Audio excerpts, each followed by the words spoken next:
arrête de faire de la création de contenu en 2024. Si tu ne me connais pas, je m'appelle Réan Osseni et j'ai une agence où j'aide les infopreneurs à faire plus que les autres dans leur création de contenu. Ok? Déjà, c'est un petit paradoxe, mais bon, c'est pas grave. Donc, commençons sans plus tarder. Il n'y a pas trop longtemps, j'ai eu un petit constat que je voulais vous partager ici, qui était directement le fait que il y a moins d'un mois, j'ai pu faire un appel avec un prospect, ok? Un appel avec un prospect et je l'ai totalement démarché, ok? Ça a été que de la prospection froide, rien d'autre. Et ce qui est intéressant avec ce prospect, c'est que il a voulu travailler avec moi en prospection froide, hein. Il a voulu travailler avec moi parce que j'étais venu le démarcher et tout, mais en même temps, il avait aussi voulu travailler avec Mathis Chloé. Donc, entre guillemets, j'ai own Mathis Chloé parce qu'il a préféré travailler avec moi que Mathis Chloé. C'est ça qui est vraiment intéressant. Et là, je vais vous expliquer pourquoi ça a été intéressant pour moi de faire ça et que je vous conseillerais littéralement de faire la même chose et donc d'arrêter de faire de la création de contenu. Ok. Parce que si on remet en perspective très rapidement, avant, je faisais quoi? Je faisais juste de la création de contenu organique simple et efficace. Et j'avais pas beaucoup de clients. J'avais de la demande, je faisais du setting, mais j'avais pas beaucoup de clients. Et ce qui s'est passé, c'est quoi? C'est que j'ai directement rajouté une métrique. Ok? Une métrique dans les leviers d'acquisition pour pouvoir avoir des clients. J'ai pas rajouté les ads, ok? Parce que les ads, c'est une des métriques pour avoir des clients, mais c'est pas ce que j'ai rajouté. Je n'ai pas fait de partenariat. Ça aussi, c'est une métrique pour avoir des clients, mais je ne l'ai pas rajouté. Ce que j'ai rajouté, c'est la prospection froide. Ok?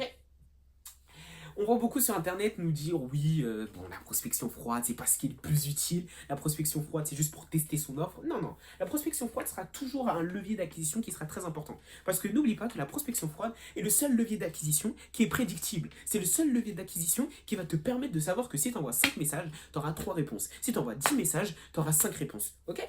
Donc, il faut toujours faire de la prospection froide. Donc, il faut toujours aller démarcher des clients. Et ça va être un pôle ultra important. Si ça t'intéresse, je peux t'expliquer en gros un de ces cas dans une prochaine vidéo comment entre guillemets avoir nos 4 leviers d'acquisition, donc ads, partenariat, prospection froide et contenu organique de manière assez en synergie en gros, qui travaillent ensemble. Ok. Donc si on le remet en perspective, j'ai rajouté la prospection froide. Donc le gars en question là, je suis venu, j'ai envoyé un petit message, bam, prospection froide, message très simple et humain. Donc ça a été du setting, je lui ai envoyé, si je ne me trompe pas, un petit hello, comment ça va? Simple et efficace, je ne suis pas allé chercher plus loin. Et on a discuté. Discuté. Et ce mec, après, on est directement passé en appel. Donc j'ai réussi à le rediriger en appel avec ma prospection froide, ce qui était déjà assez intéressant. Et dans l'appel, le gars en question me dit quoi? Il me dit, ok, j'ai regardé tes vidéos et j'ai connecté avec toi. Ok? Je suis jamais tombé sur une de tes vidéos auparavant et j'ai regardé tes vidéos sur Instagram, vous pouvez les voir, elles y sont encore, et j'ai connecté avec toi. Au début, je voulais travailler avec Mathis Chloé et tout, je le trouvais trop intéressant, mais toi, je connecte. J'arrive à comprendre, je me reconnais en toi. Le mec a plus de 27 ans, j'en ai 16. Il s'est reconnu en mon contenu. Est-ce que vous voyez quand même la magie? Donc c'est là où mon titre prend de l'intérêt. Arrête de faire de la création de contenu organique seul, ça ne te sert à rien. Ce qu'il faut comprendre, c'est quoi? C'est qu'on est en 2024. En 2024, on ne peut plus se limiter à un seul canal. Il faut faire de la création de contenu organique, mais il faut aussi faire de la prospection froide, et il faut aussi faire des partenariats, et il faut aussi faire des ads. Ok? Et il faut faire tout ça. Moi, je me suis spécialisé dans la création de contenu organique et dans la prospection froide avec mon agence pour faire le faire plus, pour faire le do more de nos clients, qu'ils puissent faire plus que les autres. Comme je vous ai dit, on fait de la quantité pour de la qualité et ne pas faire de la quantité pour de la quantité. Comprends ce que je viens de te dire. Donc, on s'est spécialisé dedans. Et toi, il faut que tu comprennes qu'il faut que tu sois partout. Mais pour être partout, il faut quand même être un peu stratégique. Et c'est là où j'ai compris, entre guillemets, pourquoi le gars a voulu travailler avec moi. C'est pas parce que j'étais partout. C'est pas parce que, entre guillemets, j'ai fait de la création de contenu organique et je suis venu le chercher. Il est venu parce que j'ai rajouté dans mon équation, on pourrait dire ça comme ça, création de contenu organique plus prospection froide plus, entre guillemets, narratif. Ok? Narratif slash brand. Ok? J'ai donné de ma personne dans mon contenu. Donc ça, c'est entre guillemets une sous-niche de ça. Et donc ça serait plus un calcul comme ça, mais ça serait plus création de contenu organique, plus narratif, ok? Plus narratif, je vais écrire ça comme ça, entre parenthèses, plus prospection froide, ok? C'est ça qui est intéressant. C'est que actuellement, en fait, grâce à ma création de contenu organique, donc grâce à moi qui me filme, et comme là je vous fais, grâce à moi qui me filme devant une caméra, j'ai littéralement réussi à pouvoir convertir une personne qui voulait travailler chez Mathis Clouet. Mathis Clouet, on ne le présente plus actuellement, il a tellement de proof, plus de proof que moi, même si je suis spécialisé et niché dans mon coaching, mais il a plus de proof que moi, mais il a quand même préféré travailler avec moi. Pourquoi? Parce qu'il y avait un narratif, et je suis aussi venu le chercher. Donc c'est là où j'ai compris que la création de contenu organique, la création de contenu style je t'envoie une vidéo seule comme ça, blacata, ça ne sert à rien. Ta création de contenu, elle doit être accompagnée pour ramener des résultats. Et même pour te dire, en vrai de vrai, dans ta création de contenu organique, là, c'est très simple. Mais ta création de contenu organique doit être divisée encore en plusieurs types. Ça, je voudrais bien vous en faire une vidéo pour vous l'expliquer. Mais si tu veux vraiment en long et en large la vidéo, ce que je pourrais faire, c'est quoi? C'est directement faire le give et le ask, ok? Principe tiré du livre d'Hormozy. Et ça, c'est juste un des principes qui doit être dans ta création de contenu organique. C'est pour ça que ça, c'est l'équation simple, là où je donne directement création de contenu organique plus narratif, entre parenthèses, plus prospection froide est égal directement à client, ok? Bah ça, c'est très simple, c'est très général. À l'intérieur de création de contenu organique, tu as directement déjà un calcul. C'est un calcul dans un calcul, c'est ça qui est intéressant. En fait, il faut comprendre un truc actuellement, c'est que ta création de contenu organique, comme j'ai dit, elle ne te sert à rien si tu fais de la création de contenu organique sans rien autour. Parce que on va te voir une fois et on va t'oublier, surtout sur le contenu court. Le contenu court est un contenu qu'on consomme à la chaîne. C'est très rare, c'est très très rare qu'on se souvienne de ce qu'on regarde sur nos shorts, nos réels Instagram ou nos TikTok. Donc, comprends un truc. Va chercher tes clients. Va chercher tes clients.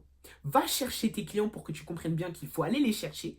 Fais de la création de contenu organique en disant ton narratif parce que c'est pas en les cherchant que tu vas leur faire comprendre le narratif. Le but, c'est pas de leur parler pendant des semaines et des semaines. Leur but, c'est quand même de réussir à les convertir très rapidement parce que le principe même du canal d'acquisition, c'est de pouvoir attraper du trafic froid pour ensuite directement essayer de le convertir. Donc ça, c'est le canal d'acquisition pour ensuite le convertir en trafic chaud. Ok? Que la personne, elle sache directement qu'elle voudra travailler avec toi. Et toi, tu vas pas parler des semaines et des semaines, ça sera même plus rentable à la fin. Donc, comprends ça actuellement, que fais de la création de contenu, va chercher tes clients, donne un narratif. Donne un truc un message derrière tout ça. Fais qu'on puisse se reconnaître en toi. Parce que ta création de contenu organique seule ne te sert à rien. Ton narratif, entre guillemets, ne va pas te permettre seulement d'aller chercher tes clients. Parce que, comme je vous le dis, des personnes avec qui j'ai pu parler font de la création de contenu pour faire de la création de contenu. Et le pire, c'est quand ils font de la quantité pour de la quantité. Ce n'est jamais une bonne chose. Le but, c'est de faire de la quantité pour aller de la qualité. Nombreuses personnes qui postent 3 à 4 shorts par jour, alors qu'ils font encore 0 vues ou 100 vues. Et pourquoi ils postent 3 à 4 shorts par jour et font 100 vues à 0 vues? C'est parce qu'il n'y a aucune remise en question, il n'y a aucun calcul dedans. Le but, c'est d'aller de la quantité à la qualité. Comprends-le. On fait plus que les autres pour pouvoir être meilleur que les autres. Et ça, je te l'enseigne dans ta création de contenu. Mais partout dans ton business, ça doit être la même chose. Comme je t'ai dit, tes canaux d'acquisition, excuse-moi, tes canaux d'acquisition, tout le monde se concentre sur un seul canal qui est la création de contenu ou la prospection froide ou les ads ou les partenariats. Toi, tu dois être plus malin que les autres. Fais plus. Concentre-toi sur la création de contenu, délègue ou concentre-toi sur la prospection froide, délègue ou concentre-toi sur les ads, délègue ou concentre-toi sur les partenariats. Sois partout, sois multitâche. Le but, c'est vraiment d'essayer d'être partout. Parce que maintenant, tout le monde poste un contenu par jour. Si tu veux savoir, j'ai un serveur Discord juste en dessous, ok? Un serveur Discord où j'aide les monteurs vidéo, si tu en es un, hein, ou les créateurs de contenu à atteindre leurs 1000 premiers euros totalement gratuitement. Là où dedans, tu auras quelques rushs avec mes anciens clients. Tu auras une petite formation pour t'apprendre directement à vendre sur Instagram, à pouvoir vendre tes services de monteur vidéo, à tarifer tes services de monteur vidéo, à te créer une brand, des trucs tout bêtes. C'est une formation totalement gratuite et tu auras accès à mon pack de montage. Donc si tu es créateur de contenu et que tu souhaites entre guillemets, commencer à faire de la création de contenu ou si tu es monteur vidéo, viens sur mon serveur Discord, tu pourras directement venir discuter avec moi. Donc voilà. Maintenant qu'on a pu comprendre tout ça, on sait qu'actuellement, tu peux, avec très peu, avoir des clients et own tes pires concurrents. Parce que, oublions pas que Alex Hormozy, ok, Alex Hormozy, ça peut être le gout pour certains, mais ce mec n'est pas ton ami. Alex Hormozy est la personne actuellement qui va te tuer. Pourquoi? Parce que Alex Hormozy rend le business facile. Et quand tu rends le business facile, tu as plus de gens qui viennent. On va faire un petit bonhomme ici, comme ça vous pouvez bien voir. Tu as plus de gens qui viennent. Et si tu as plus de gens qui viennent, tu as plus de concurrence. Même si, ok, on peut comprendre qu'actuellement, chacun ait sa propre niche. Si tu regardes cette vidéo, il y a de très grandes chances que tu ne sois pas encore ta propre niche, que tu sois encore une personne parmi tant d'autres. Et ça, c'est problématique. Donc, ce qu'on va faire, c'est simple. Ok, donc ce qu'on va faire, c'est que tu vas arrêter d'aller consommer du contenu bêtement. Tu vas venir réfléchir et te poser, dire quel message je vais donner. Le but, c'est qu'à la fin de cette vidéo, là maintenant, on est sur la fin de cette vidéo, je te donne le plan d'action précis. Donc, cette fin de vidéo est le moment le plus important. Prends des notes, je te le conseille. Si tu n'en as pas pris depuis le début de la vidéo, c'est déjà un peu problématique, mais bon, c'est pas grave. Et un narratif. Un narratif. Et comment j'aurais construit mon narratif si j'étais à ta place? Mon narratif, c'est de faire plus que les autres. Et de faire plus intelligemment. Bah, ton narratif, ça sera quoi directement? Ça sera une phrase, un slogan que tu pourras répéter plusieurs fois de manière différente. Ton narratif, ça doit être une question et on doit se poser la question de est-ce que je le fais? Est-ce que je suis en train de faire plus que les autres? Mon narratif, c'est littéralement ça. Le narratif de plusieurs personnes que je connaisse est basé sur ça. Est-ce que tu es en train de faire le narratif que tu prônes? Moi, je sais que mon narratif ne pourra pas être copié parce que c'est moi. On peut dire ce qu'on veut. Tu peux crier sur tous les toits le même narratif que moi. On s'en fout. À la fin de la journée, c'est moi. Parce que je suis ma propre niche. Je suis moi. Je ne suis pas une agence de montage. Je suis moi-même.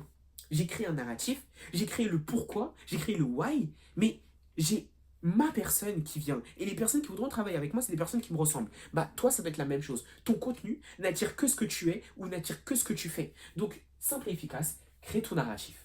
Ne sois pas un ne te prends pas la tête, crée ton narratif sur une phrase que tu peux répéter de manière différente et une phrase qui te ressemble où on peut se poser la question, est-ce que je suis en train de le faire? Ok.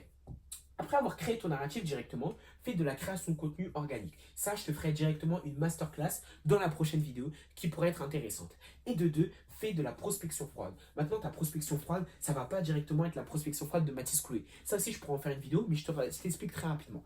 La prospection froide, ça va être une prospection froide beaucoup plus intéressante. Une prospection froide, excusez-moi, H2H, une prospection froide humaine. H2H directement, un mouvement créé par ISA, bah, ça va être la même chose. Prospection froide qui doit être humaine. Moi, je ne prendrai que ce message-là et jamais un message de prospection froide par rapport à la proposition de valeur. Après, tout dépend de qui tu vas voir. En tant que monteur vidéo, quand j'étais monteur vidéo, faire du H2H, ah, ça sert à rien. Mets-le toi dans tes fesses. Hein. Le H2H en tant que monteur vidéo, ça ne sert à rien. Comprends-le, ne sois pas humain en tant que monteur vidéo. Travaille à la chaîne au début. Donc, H2H, oublie si tu es monteur vidéo. Si tu es infopreneur, coach, consultant, le H2H est important. Monteur vidéo, tu viens, tu fais quoi directement? Tu fais de la proposition de valeur. Prends pas la tête. Proposition de valeur. T'entends? Répète, proposition de valeur. Proposition de... Qu'est-ce que je propose comme valeur? Quelle est la valeur ajoutée à mon service? Parce que, oublions pas, que les coachs se font DM plusieurs fois par jour. Et le H2H en tant que monteur vidéo, c'est vraiment même dans le service, on va pas se mentir, c'est assez compliqué. Si tu es monteur vidéo, tu veux faire de la prospection froide, ne fais pas du H2H. Fais de la prospection avec de la proposition de valeur. Montre ce que tu sais faire, montre ce que tu peux apporter. Mais bon, on ne va pas faire tarder cette vidéo. Si à la fin de cette vidéo, tu ne sais pas comment créer ton narratif, faire de la création de contenu, je peux encore le comprendre, celle-là, la création de contenu, parce que je vais t'en faire une vidéo précise. Si tu ne sais pas faire de la prospection froide ou tu ne sais pas te créer un narratif, c'est que c'est problématique, donc re-regarde cette vidéo. J'espère que cette vidéo t'aura plu. C'était Réan Ossini, au revoir.